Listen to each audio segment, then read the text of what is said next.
Alors, j'ai besoin de 4 témoignages ici maintenant. J'ai parlé ici jeudi. Et j'ai demandé d'aller demander à Jésus quelle est la cause. Si tu n'as pas la cause, et que Jésus n'a pas dit la cause, tu t'assois. La cause de ton problème. Pour confirmer le premier point. Et nous allons régler le reste maintenant. Lors d'une espace, le Seigneur me transporte dans une plage. Je vois une femme sortie de l'eau, vêtue comme une sirène, avec une peau en forme d'écaille de poisson. Sur sa tête, elle portait une énorme couronne en forme de corail. Je n'étais pas sûr qui connaissent ce corail, cela ne passe de parle. Cette femme, c'est moi. Je marche pieds nus en direction d'un gigantesque trou, enraciné dans le sol, comme un arbre à peine de les trous en forme de corail, c'était comme des racines d'un arbre fantastique avec des fleurs qui sont sur le terrain.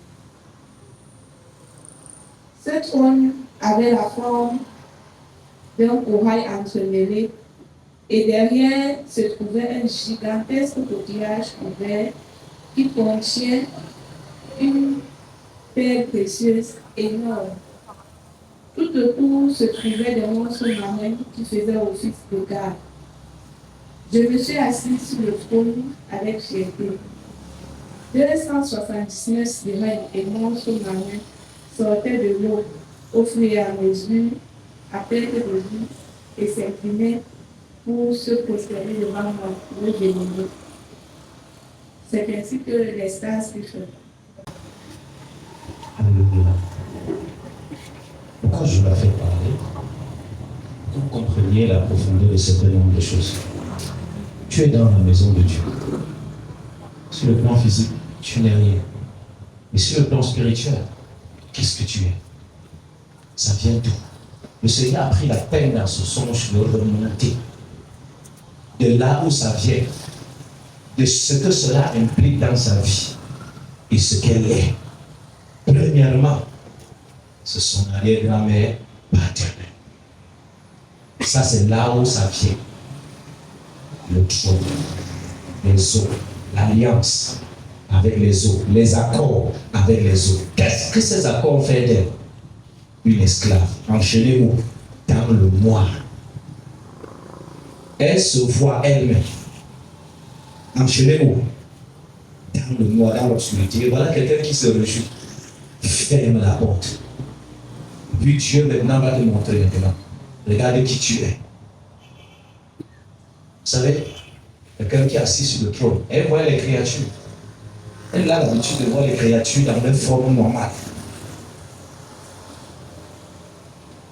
Ça, c'est sa réalité sur le plan spirituel. Imaginez pour vous battre comme ça la reine de quelqu'un. Et puis vous épousez, vous mettez chaud.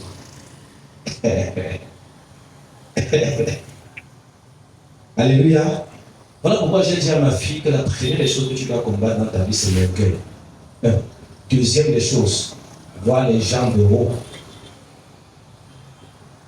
Les gens de personnes comme ça. Ne les regardez pas. Si vous la regardez à l'apparence, elle n'a pas de force. Non? Elle est faible, elle est comme ça.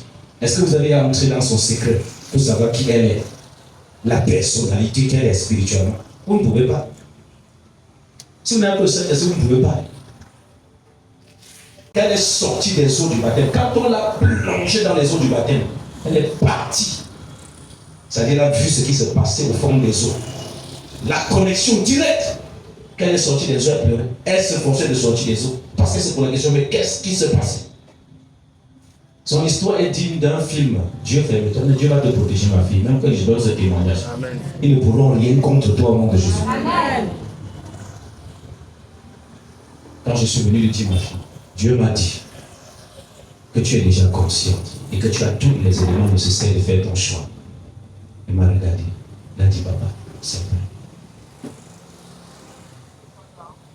C'est-à-dire avant qu'on aille dans les eaux du baptême, n'est-ce pas? Quand je lui ai dit ça, oui, je me trompe. Avant les eaux du baptême, Dieu me dit, ce que tu lui as donné là, ça suffit. Elle va faire son choix. Parce qu'elle est déjà consciente. Elle a fait son choix. Et la bataille a commencé. Ce n'est pas parce qu'elle n'a pas obtenu de délivrance, elle a obtenu tellement de délivrance. Si elle prend, c'est tout un livre. Mais, regardez le niveau. Regardez le niveau. Elle n'est pas seule. J'ai plusieurs. J'ai des dossiers ici. Des dossiers ici. Des gens qui sont mariés, qui connaissent leur mari spirituel. Toi, tu ne vois même pas encore. Tu vis seulement les phénomènes dans ton corps. Tu ne sais même pas qui c'est. Elle a rendu un témoignage. 30 ans, plus de 30 ans après, une relation qu'elle avait sur le plan physique.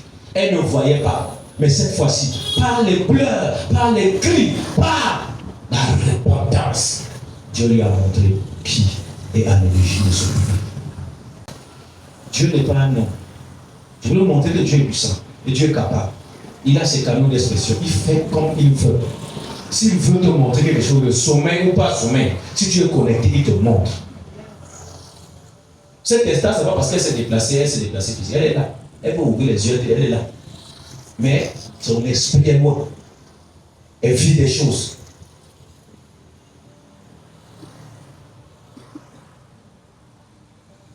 Quand je vous demande de venir, ce que vous vivez, c'est une réalité. Ils sont nombreux ici à qui je peux donner le mot. Ils vous diront des choses qui vont vous terroriser. C'est juste que nous n'avons pas le temps. Bonsoir, peuple de Dieu. Après le culte de mercredi, le Seigneur nous a demandé d'interroger le Saint-Esprit par rapport aux situations difficiles que nous traversons. Le premier jour, j'ai fait un son en fait. J'étais dans ma vie natale au Samba et sur beaucoup du champ en fait. Moi, passé pour aller au champ, je me suis retrouvée dans un carrefour. Et dans le carrefour, à ma droite, il y avait les femmes en réunion habillées en rouge. Elles étaient tous habillées en rouge.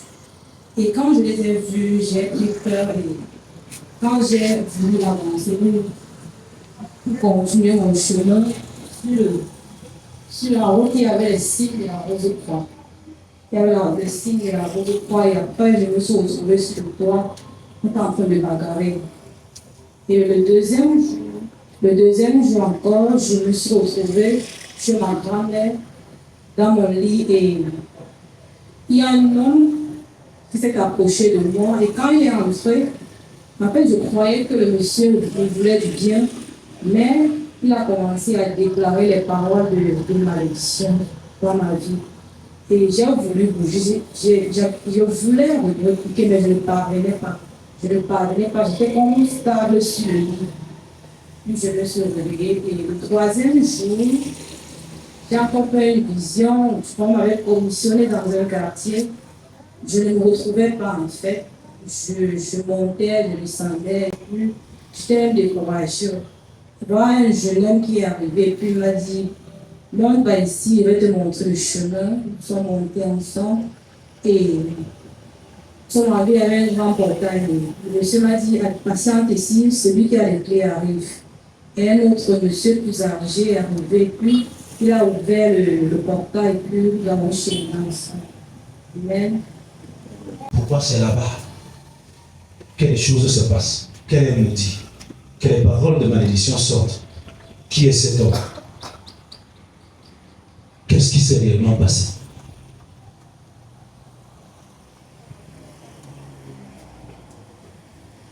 Qu'est-ce qui s'est réellement passé? Pourquoi Dieu vous amène dans ces choses si ce n'était pas important? Est-ce que c'est moi qui suis venu dans vos rêves à vous montrer ces choses? Est-ce que c'est moi qui ai grandi dans cet espace avec vous? Il y a une autre aussi que le Seigneur a ramenée en 1995 pour lui montrer exactement ce qui s'était passé. Et plein de choses effrayantes. Le message de mercredi, j'ai interrogé sur mes personnels de famille. Parce que j'ai remarqué que mon frère ne se marie pas à pauvreté de l'éducation que c'est la cause. Le Seigneur m'a parlé de 4 sources. La première, dans le Seigneur, je vois que les songes bizarres de Jacques, qui me trouvaient dans notre quartier natal, dans les maisons précises. Je m'en avais une fois par là-bas, quel est le rapport, quel est le lien avec la maison et nous, les maisons ont passé et moi je ne comprenais pas. Et tout à l'heure, quand il a commencé à prêcher, que j'ai commencé à m'expliquer clairement ce qui se passait. Il me dit ceci, on vient pour Dieu, ça vient de mon père. Pourquoi mon père? Il était de la chaufferie. Et maintenant, il avait tissé l'alliance avec les esprits de la chaufferie. Ça allait de génération en génération. Mais ce n'est pas lui qui a tissé, mais ce sont ses pères qui ont tissé. Et maintenant, c'était du genre que tous les enfants doivent être consacrés avant la naissance. Qu'est-ce qu'il a consacré? Le mariage, les finances, la santé. Donc, on était déjà liés à ces hôtels-là. Et il a fait ça dans le but d'obtenir la royauté, l'autorité, la place. Et ces alliances étaient renouvelées, étaient nourries chaque année, chaque fois par les cris, les sangs versés. Parce que je ne connais pas enseigner quand je prie, à chaque fois que je prie, je vois, ils disent vraiment, on a fait de tuer quelqu'un, on égorge, on a pris les coups, je ne peux pas enseigner. Ça veut dire que je prie, je vois le visage. Donc, il a fait le mois devant moi. Il me dit apparemment que ces sangs enregistraient, nourrissaient, renouvelaient l'alliance qu'il a fait avec eux. Deuxième chose, je vais parler du côté de ma maman. Du côté de ma maman, c'est la divination. Il faut comprendre que nos grands-parents sont allés signer les accords avec l'esprit de divination dans la foi de Jean, pour dire que, pour une soi-disant protection, sans connaître qui livrait sa génération à la divination au serpent. Et de génération en génération, chaque personne devrait servir la divination. La génération avant la génération de ma maman, c'était ma grand-mère. Celle de ma maman, c'était elle. Et celle de ma soeur, c'était ma grand-mère. Que c'était moi qui devais continuer le rythme. Et la troisième source de nos malheurs, c'était lié au songe que j'ai vu. J'étais dans les maisons de voisins qui ne comprenaient pas la maison. Il me faisait comprendre que la proposée de ma maman a tissé les alliances avec certains sorciers du quartier. La cause, c'était la jalousie, dans le but de détruire les enfants de sa propose. Parce que je ne comprenais pas pourquoi je suis dans les maisons, quel est le lien, le rapport. Ces liens-là étaient, en fait, ma présence là-bas disait quelque chose se fait entre moi et ces maisons. C'est un peu ça. Et la quatrième source de mon malheur, là, c'est moi personnellement. Le Seigneur me montrait comment, comme je m'avais fait mon oncle, ma tante, je comprends comment ma tante m'avait donné comme femme à elle, l'esprit qui était marabout, au lieu de donner sa fille. En fait, on avait demandé sa fille, mais c'est moi qui l'a donnée. Et après, il y a eu trafic de destinée. Donc, c'est ce que le Seigneur a révélé, je vais cette réponse de mes petits. Est-ce qu'on peut acclamer le Seigneur? Mercredi, papa nous a parlé d'un thème très puissant. Il nous a demandé la haine de aujourd'hui par rapport à la cause de nos difficultés. Et le premier jour, quand j'ai regardé le Seigneur, je me suis retrouvée dans une vision, dans mon lieu, ma femme, j'ai demandé. Et j'étais couchée sur un lit, et il y a un homme qui est entré. Quand l'homme est entré en esprit, j'avais l'impression qu'il venait me faire du bien. L'homme a commencé à me dire, tout le monde était très fort. Il a commencé à déclarer les paroles de malédiction dans ma vie. J'essayais de me réveiller, mais je ne parlais pas. À un moment donné, j'ai commencé à remonter. Le second jour, donc, j'ai continué à interroger le Seigneur. Mais sauf que je me suis retrouvée dans on m'avait commissionné en fait, et je ne trouvais pas le chemin. Quand j'étais sur le point de rentrer, il y a un jeune homme qui est arrivé. Il m'a dit, monte ici, je vais te montrer le chemin. Nous sommes arrivés, il y avait une barrière. Il m'a dit, patiente, et l'homme qui a la clé, il n'a pas arrivé. Et l'homme est arrivé, il a ouvert le portail, il a fait de la chérie. Amen. Au peuple de Dieu, je suis la sœur Josée. Après les enseignements de mercredi, je suis rentrée à la maison, j'ai prié, puisque j'étais déjà dans cet esprit pour questionner le Seigneur par rapport à ce qui passait dans notre famille. Je me suis retrouvée dans mon village paternel. Et dans ce village, je me suis retrouvée dans l'ancienne concession de ma grand-mère paternelle. Et là, je me suis retrouvée devant un gros arbre, dans la cour de mon grand-père, de ma grand-mère. Devant cet arbre, il y avait des feuilles mortes tout autour de cet arbre-là. Et je voyais des œufs plantés tout autour de cet arbre. J'ai vu ma grand-mère paternelle sortir et elle portait un bébé. Je n'avais pas distingué facilement, mais j'avais l'impression que c'était un bébé fille. Elle tenait un bébé entre ses mains et elle se dirigeait parce que après cet arbre, il y a un chemin et on se retrouvait à aller dans les champs. On allait en congé. De l'autre côté, il y avait un grand fleuve. Il fallait traverser parfois pour aller travailler avec notre grand-mère. Et elle allait vers ce fleuve-là. Elle tenait le bébé en main. Arrivée devant le fleuve, elle s'est courbée pour déposer le bébé dans la rivière. Je me suis réveillée. Je me suis retrouvée maintenant à Edea parce que j'ai grandi un moment à Edea. Je me suis retrouvée à Edea dans mon ancien quartier où j'avais grandi. J'ai rencontré une ancienne voisine. Et quand elle m'a vue, elle est venue vers moi m'embrasser. Et elle est en train de se plaindre, me disant qu'elle a ce problème, sa fille n'arrive pas à l'école et il faut que je l'aide. Et je lui dis, ok, attends d'abord, il faut que je reparte à la maison où je vivais parce que j'ai laissé mes choses là-bas, il faut que j'aille les récupérer. Et je suis sortie du songe. L'arbre là, c'est quoi? Les œufs là qui sont autour de l'arbre, c'est quoi? C'est deux songes bien différents. Les œufs là représentent les membres de la famille qui ont été sacrifiés à cet arbre. Amen. Vérité. Tu vois constamment cet arbre. Les œufs là représentent les membres de la famille qui ont été sémés, qui ont été plantés, qui ont été sacrifiés à cet arbre qui était l'idole. Deuxièmement, la grand-mère que tu parles là, la fille que tu as vue là entre ses mains, c'est toi. Ce n'est pas deux personnes. Et si tu l'as revue dans un autre songe, c'est parce que toi qui as été sacrifié aux esprits des eaux. Donc l'un des problèmes, c'est deux. L'esprit des eaux et l'arbre sorcellerie que familier. Et quand vous voyez les œufs aussi représentent les enfants. C'est-à-dire le fruit des entrailles qu'on sacrifie. Donc, pour toi, moi, c'est la seule que je n'ai pas la grâce de Dieu. L'enseignement de mercredi, qui m'a fait, j'ai médité. Et déjà, avant de partir d'ici, j'étais pas bien. J'étais vraiment pas bien. Et bon, c'est rare que je me sente comme ça après l'enseignement. Je sentais que j'étais vraiment touchée. Comme si le Seigneur, à travers sa parole, a rendu fortement blessé au-dedans de moi. J'étais attristée. Il y avait comme un mélange de sentiments au-dedans de moi. J'étais vraiment touchée. Et je disais à Dieu, mais qu'est-ce qui ne va pas? Jusqu'à quand est-ce que je vais continuer à vivre les mêmes choses? Je suis fatiguée. Donc c'est comme ça que je rentre. Je n'avais presque pas mangé. J'ai dit, c'est pas la peine de manger. Parce que j'ai une préoccupation, soit pour dedans de moi. J'ai fait comme d'habitude, j'ai médité la parole, je me suis couché. Tout en espérant qu'il réponde à ma supplication. J'avais cette soif dedans de moi. Je disais, Saint-Esprit, pour le temps de voir comme papa nous avait recommandé. C'est ainsi que, quand je me couche, aux environs de 1h30, je me retrouve à un endroit où il y avait des personnes. Le visage, il y avait comme un voile. Je voyais flou en fait. Je vois un monsieur, il était grand de taille, fort physiquement. Il me tenait par la main. Et il disait qu'il avait un droit légal sur moi et qu'il allait m'emmener là où il veut. Un droit légal sur toi, Oui, peut un droit t'amener là où il légal, veut. là où il veut. Et que personne ne pouvait empêcher ça. Et je pleurais à chaudes larmes. Dans l'espoir que quelqu'un à côté disait que mais pourquoi tu l'emmènes, mais personne ne réagissait. Et je pleurais. Je ne voyais pas qui était la personne, je n'avais pas son visage clair.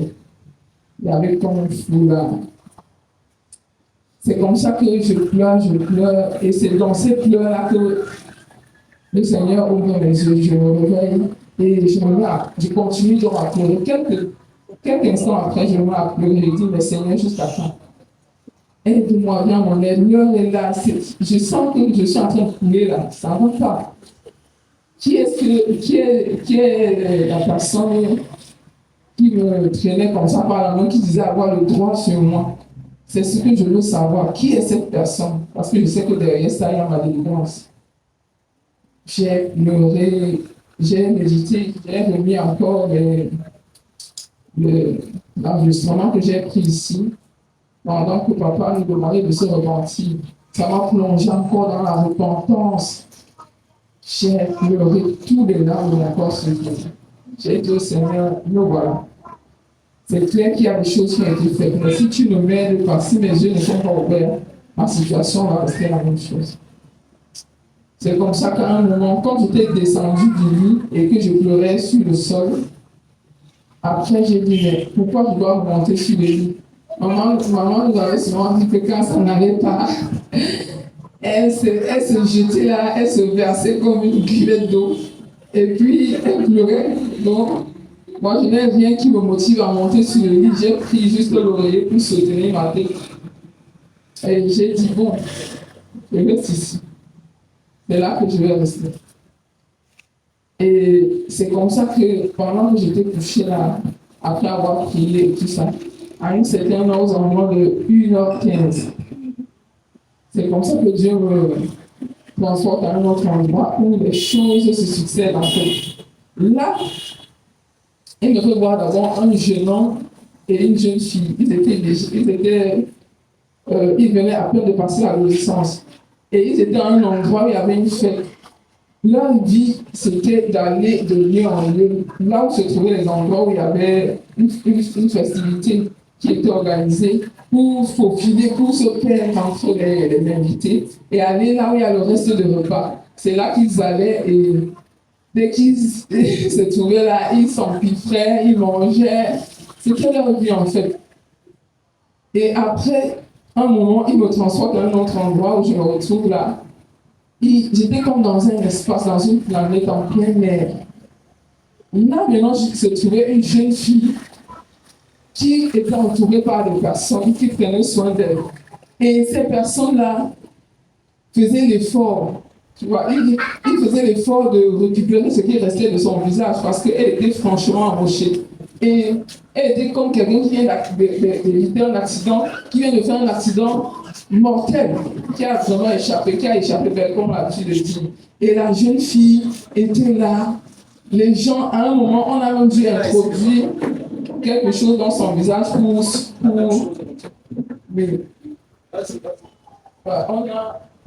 on a essayé de faire ce qu'on pouvait en fait, pour essayer de voir comment faire pour réparer les dégâts qu'il y avait sur son visage.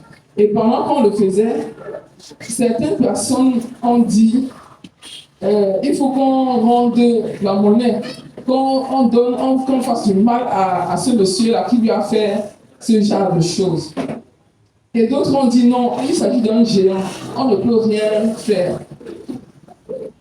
C'est mieux de laisser et espérer qu'elle trouve la guérison. Et pendant pendant ce temps-là, la jeune fille était là, on prenait soin d'elle. Et je vois, il y a un monsieur qui avait le même profil avec celui qui me tenait par le bras précédemment. Il était debout et il était torse nu. Je ne voyais pas encore son visage. Mais le Seigneur me baladait, faisait en sorte que mon regard se balade sur son corps. Il me fait voir qu'il était torse nu. Le monsieur en question, il était debout, torse nu. Et il avait placé sa main comme ça dans le sens horizontal. Et il faisait des déclarations fortes concernant la vie de la fille en question qui était amochée. Il disait, entre autres, elle ne peut rien faire, elle ne peut rien devenir. Du moins, je tiens sa vie entre mes mains. Et personne ne peut m'empêcher de faire d'elle ce que je veux. En fait, il s'agissait d'un homme avec qui j'ai eu des relations. Amen. Au départ, elle voit un homme qui la tient, qui fait des déclarations de malédiction. Elle quitte là-bas, c'est fini. Elle se retrouve dans une autre planète. Elle retrouve une femme amochée complètement. Et un homme en train de faire des déclarations de quoi? De malédiction. Et là, elle ne sait pas qui est cet homme. Elle n'a pas identifié qui est cet homme. C'est pendant ces interrogations que Dieu ouvre ses yeux et elle voit exactement de qui il s'agit. Allons-y. Voilà, je me rends compte qu'en fait, celui qui est en train de déclarer, c'est un ex-copain, un monsieur que j'ai connu il y a environ, on peut dire 39 ans, 35 ans par là. Et je sortais avec lui, il travaillait à la présidence à l'époque. Je me souviens bien qu'après avoir donné ma vie au Seigneur, lorsque j'ai reçu Jésus comme Seigneur et Sauveur, je lui ai fait part Et j'ai mis un terme à notre relation. C'était radical. Il a essayé de revenir, j'ai dit non.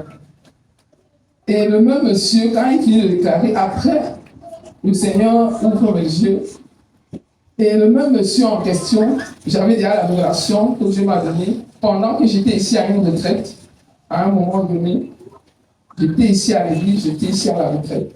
Le Seigneur m'a fait comprendre qu'il était dans les loges.